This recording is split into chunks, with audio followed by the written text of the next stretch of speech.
रो व कॉलम के सेक्शन को कहा जाता है?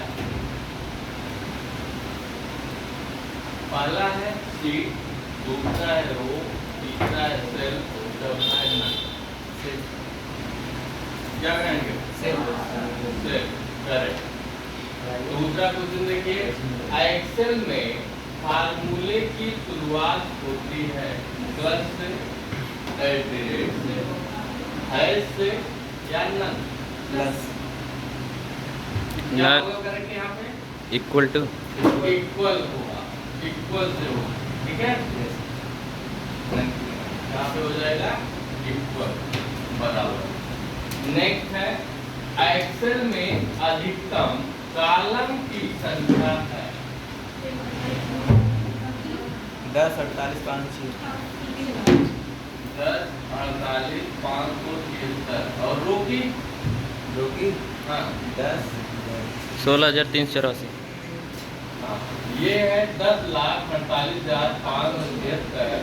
ये आपके कॉलम की संख्या होगी, रो की संख्या कितना होगी? 16,384। नेक्स्ट है, एक्सेल में रो की पहचान अल्फाबेट में होती है, ट्रू फॉल्स में आपको देगा। बताइए, रो की पहचान आप अल्फाबेट से करते हैं? No sir, false. फॉल्स है। इसकी पहचान किसमें होती है? सेम। न्यूमेरिकल। नेक्स्ट है, सेलों के समूह को क्या कहते हैं? शीट, वर्कशीट, डाटाबेस, और क्या कहेंगे? Worksheet, correct. नेक्स्ट है, एक्सेल में C5 क्या दर्शाता है? Row, column, cell, cell address.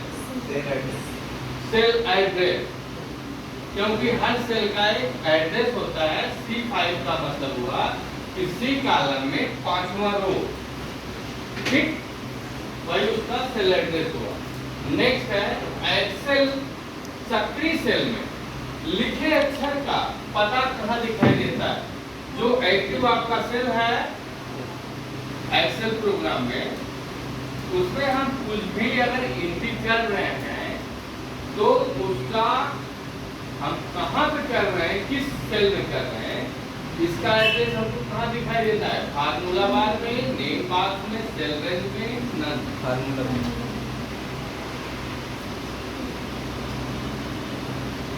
और कोई? नेम बॉक्स में, फार्मूला बार में सिर्फ फार्मूला दिखेगा। नेक्स्ट है, नंबर की संख्या। नंबर की संख्या ज्ञात करने के लिए फार्मूला है equal sum, equal count A, equal count, equal max, equal count. Equal count से क्या होगा? ये सिर्फ न्यूमेरिकल पड़ेगा, और इक्वल काउंट से न्यूमेरिकल और अल्फाबेट दोनों पड़ेगा। नेक्स्ट है, MS एक्सेल 2016 संबंधित है MS ऑफिस 7 से, MS ऑफिस 10 से, MS ऑफिस 14 से या नन? किससे संबंधित होगा?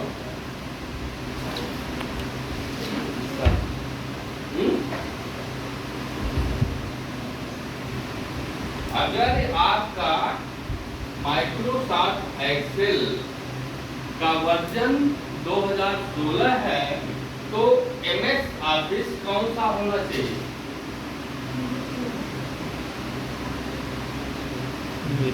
बताइए।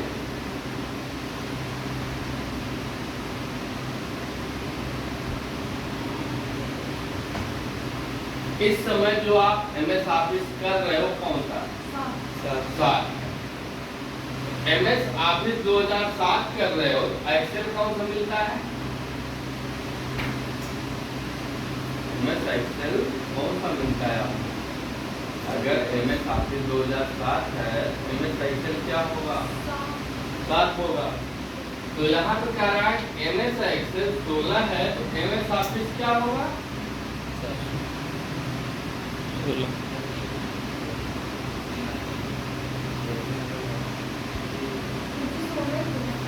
16 होगा, नन की जगह पे हो जाएगा MS ऑफिस 16।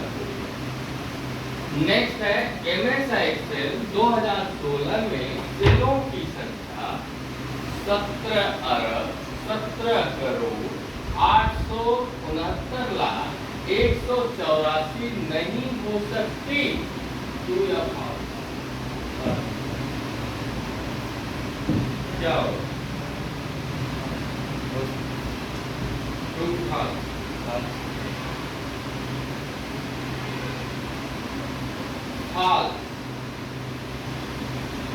अब बताइए हो सकती है कि नहीं हो सकती?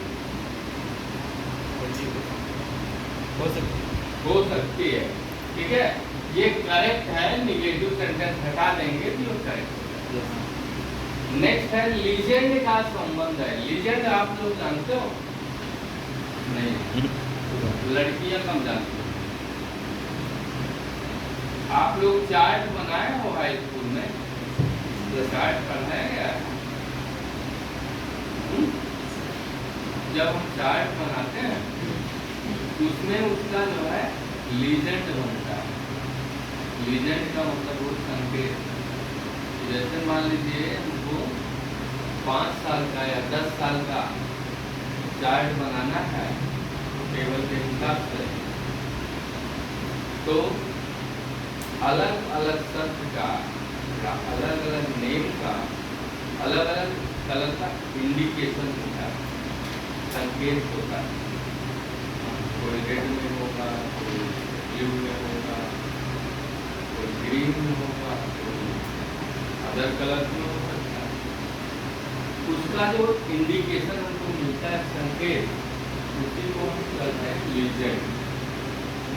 ठीक है, तो लीजेंड्स का संबंध अक्ष से है, रो से है, सेल से है, चार्ट से।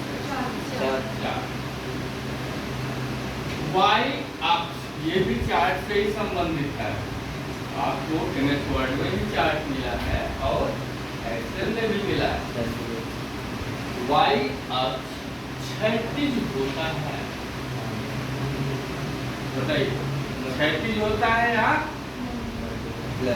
लंबवत वर्टिकल होता है? क्या होता है? क्या होता है? बोलिए। लंबवत। इसलिए फाल्स होगा क्योंकि वाई अक्ष हमेशा लंबवत होता है, एक्स अक्ष क्षैतिज होता है। ठीक है। नेक्स्ट है एक्सेल में डिफॉल्ट शीट कितनी होती है? 1 2 4 चार नन हो 3 होगी। अगर यही क्वेश्चन आपको लिब्रो ऑफिस काल्क में पूछा जाए तो डिफॉल्ट शीट क्या होगी?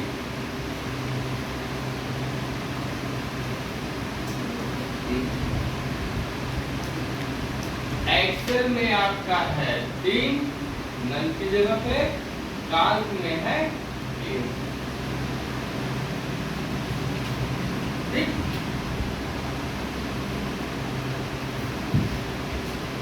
एक्सेल अंतिम सेल एड्रेस क्या है? एक्सेल का अंतिम जो सेल है उसका एड्रेस क्या है? AMJ XLS XFD। इसमें 3 क्वेश्चन आपका बनता है। इस क्वेश्चन में 3 क्वेश्चन आपका है।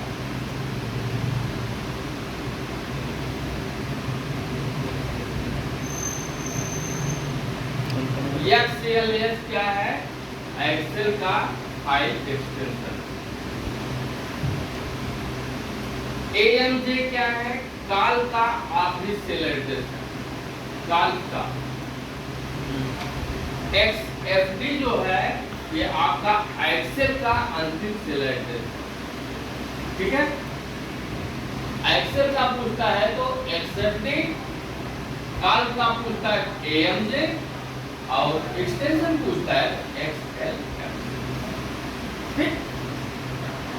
तीनों पॉइंट नोट कर लीजिए, एक्सटेंशन, काल और एक्सटेंशन।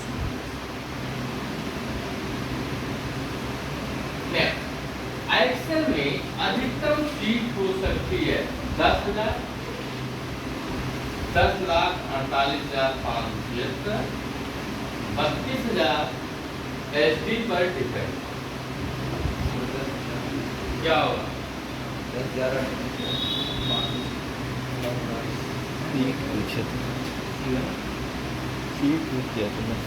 नॉर्मली अगर पूछा जाता है तो आपका 10,000 होगा। 2000 अगर एक्सेल 2007 पूछता है, ठीक है, लेकिन यह 2016 से ऊपर का पूछता है तो आपका 32,000 होगा। काल भी पूछेगा तब भी 32,000 के जवाब में होगा, लेकिन ये भी फाइनल आंसर नहीं है। फाइनल क्या है कि वो हार्ड डिस्क पर डिपेंड करता है कि आपके कंप्यूटर में हार्ड डिस्क कितने जीबी या केबी की लगी हुई है। जितनी अधिक उसकी कैपेसिटी होगी मेमोरी की, उतनी ही आप ज्यादा चीजें बना सकते हैं। ठीक, नॉर्मली 10,000, 16 के बाद 32,000 और हाईएस्ट लास्ट उसका जो चरम होगा वो एसडी पर डिपेंड होगा। अगर ये दोनों ऑप्शन नहीं है 10,000 32,000 तो आप सीधा एसडी पर डिपेंड ऑप्शन है, आप उनसे सीधे लगा। अगर ये नहीं है तब इन दोनों में से जो भी है उसमें आप टिक लगाइए। अगर वन वर्ड पे आता है, वन वर्ड का क्वेश्चन आता है तो आप यही डी वाला आंसर करें। नेक्स्ट है, एक सेल में अधिकतम कितने कैरेक्टर लिख सकते हैं? एक्सेल बहुत लोकप्रिय है, बहुत लोग तक एकदम कूद गए हों। ये आगे बताइए, जो कूद गए हैं मैं उनसे जानना चाहता हूं कि एक सेल में आप कितने अक्षर लिख सकते हो?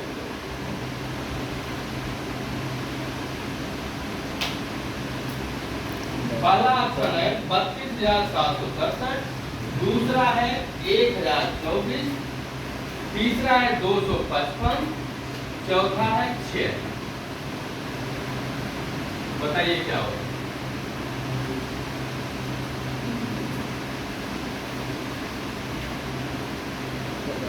नहीं पता?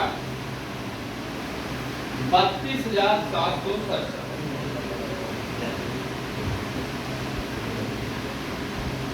जैसे एक्सेल में आपकी जो डिफॉल्ट सेल की विड्थ, चौड़ाई और ऊंचाई क्या होती है? डिफॉल्ट क्या होती है, मिनिमम क्या होगी और अधिकतम क्या होगी? इससे क्वेश्चन बहुत पूछता है, हर बार पूछता है, काल का भी पूछेगा, एक्सेल का भी पूछेगा।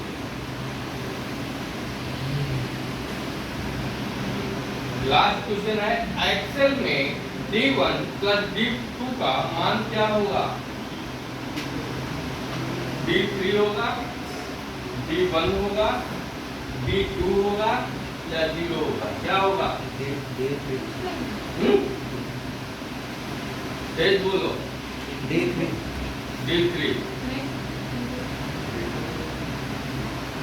0 होगा, क्योंकि D1 और D2 का कोई वैल्यू नहीं दिया गया। जब तक उसका वैल्यू नहीं दिया जाएगा तब तक उसका वैल्यू जो आएगा 0 आएगा। 0 का मतलब ये हुआ कि आपका फार्मूला करेक्ट है। जो भी आप फार्मूला लगा रहे हो उसका आंसर ये 0 आ रहा है, इसका मतलब आपका फार्मूला करेक्ट है। यहाँ पे आप वैल्यू दे दोगे, जो वैल्यू होगी उस हिसाब से उसका मान आपको दे देगा।